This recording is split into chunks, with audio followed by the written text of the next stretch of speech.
So the first method I'm going to show you for taking out paper templates is for use when you've only basted your EPP through the fabric. In other words, your basting stitches aren't visible here on the front of your work.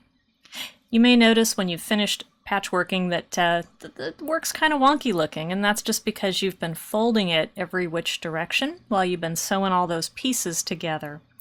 So the first step in the process of removing templates is to press this thing carefully. You want to use a nice hot iron with steam, and you want to just keep pressing the iron down into the work.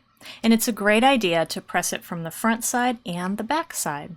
And be sure and press really well all around the outer edges.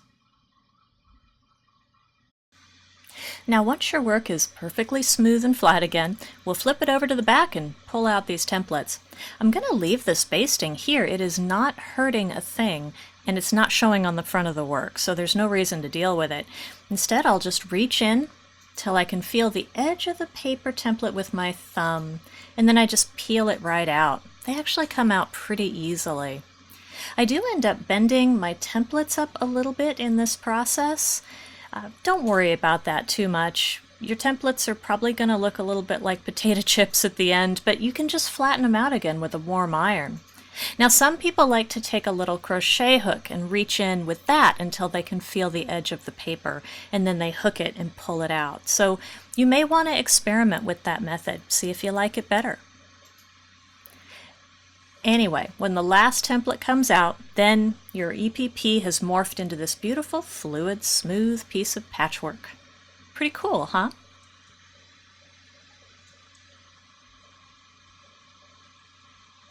Now for some projects, it's going to be necessary for you to baste your patches through the fabric and the paper template. As you can see here, basting stitches are showing on the front side of the work. So we're going to remove the templates slightly differently.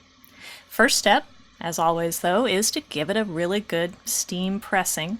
Get it nice and flat, and when you have to take out basting, I really recommend pressing very thoroughly around all the outside edges. Now I'm going to use a seam ripper here and just ease the basting stitches out. So just start where you ended a basting seam and use the seam ripper to pull the stitches out. I like to cut the basting thread as little as possible. It's really just pulling the stitches out one by one. If you should accidentally cut the thread, it's really not a big deal. It just means that your work has a lot of tiny pieces of thread on the back to clean up, but that's the only negative that happens. So really it's just a backwards process. Every single patch in your piece is going to have the basting removed just like this. And once you've gotten all the stitches out, then you can just peel the paper template right out, and I usually take a second to resettle the seam allowances again, and then move on to the next patch.